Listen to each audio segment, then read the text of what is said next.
If you are new to the channel, then subscribe the channel and press the bell icon for further notification. Okay student, welcome you all to this new lecture in method of differentiation. So in this lecture we will see what is implicit differentiation, what is parametric differentiation, and derivative of a function with respect to another function, higher order derivatives and derivatives of determinant and some other results on derivatives. Okay, then let's see this. So this will be the idea. You will get this one. So you take all dy dx, because if you do differentiation of x is 1, y is dy dx. So this side it is there. So you take all dy dx one side, and then so finally if you take all dy dx one side, then it is y minus cos x plus y divided by this cos x plus y minus x. So you take all dy dx this side, take common dy dx, then this minus this will be dy dx and this will be that side. So this is your answer. So that is known as implicit function. So here it is what is the idea? You differentiate each term with respect to x, treating y as a function of x. You treat y as a function of x. So here outer is sine, so you take cos, then differentiation of this one x and then y. Differentiation of x is 1, differentiation of y is dy dx. Here also product rule, y constant differentiation of x, then x constant differentiation of y.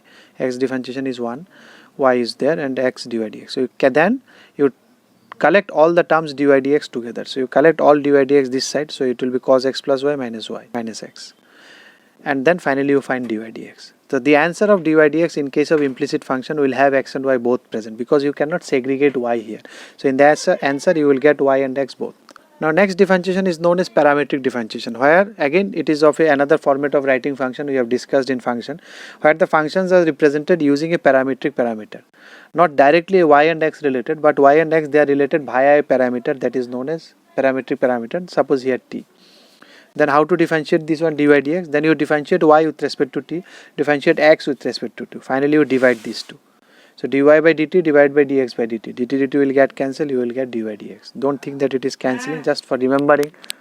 So dt cancel, don't think that it is actually cancelling, just for remembering I am saying.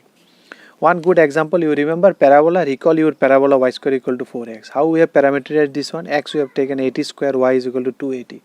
So there is a relation of t in between x and y, no direct relation. So if you want to find dy dx here, what was the dy dx? For using this formula, you differentiate this with respect to t, so dx dt.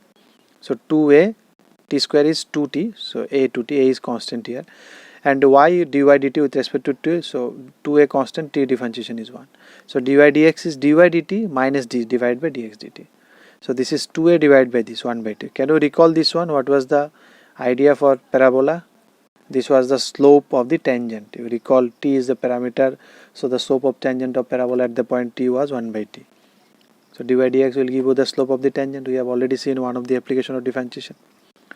Now derivative of a function with respect to another function. Suppose you have a function y is equal to fx, z is equal to gx.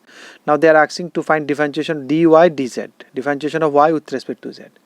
Now there is no direct relation between y and z. So what we do, again like parametric form, dy dx dz dx. So like your parametric form, dy dx divided by dz dx. So dx dx cancel, so dy dz.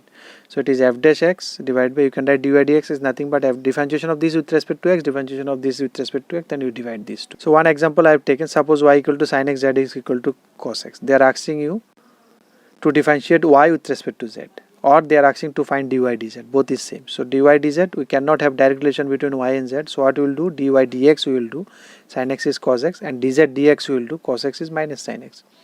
So dy dz will be now dy dx divided by dz dx. So dx dx get cancelled, you can remember in this way. So dz dx is minus, dy dx is cos x divided by minus sin x, so it is minus cot x. So this is your answer. Now derivatives of order 2 or 3 or higher order derivatives, that is second order derivative, third order derivative. So suppose y is equal to fx is defined on the interval a comma b, then f dash x or dy dx is called the first derivative of this one. Now if the first derivative, so now suppose you have differentiate dy dx, you got an answer. Now if you can take derivative of that answer too, that will give you second derivative. Suppose this one sin x, I have differentiated it cos x, so this is my f dash x. Now if you again differentiate cos x, you will get another function. So that is second derivative. So that is known as, if the first derivative has a derivative on ab, on that interval itself, then this derivative is called the second derivatives of the original function. So first you differentiate, and you see you can differentiate this one is again, if you can do it again, then that becomes second of this one. So that defines that second derivative, or known as f double dash or d square y by dx square. Don't write it is d2y by dx2, you can write it in this way, but it is not literally that d into d square, it's just symbol. Like way you dy ddx is a symbol, so this is also a symbol, d square dx. This means you are taking differentiation 2 times. You can write it this way also, dx. You first do differentiation of this one, whatever comes you do differentiation again. So you can think that dd become d square and dx that dx square. Don't think it should be d square x square. No, that is not simple product. It's just a symbol they have mentioned for the significance of this one. This means that we are doing 2 times differentiation. Similarly, if you go for third one exists, then it will be defined.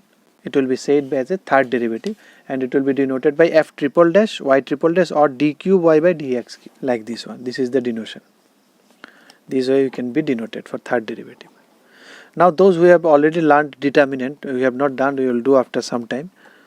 So those who know this one, so for them I have written, if you have a function which is given in determinate format, so to find the derivative of the determinant, it is you row wise differentiation. You do first row differentiation taking another constant, then plus all constant, only second row, then first two will be constant, then third row. So one by one you do differentiation row wise. First row treating other constant, then second row treating other constant, then third row treating. It will continue if it is a 4 cross 4, 5 cross 4. Here it is 3 cross 2, so only 3 terms are there.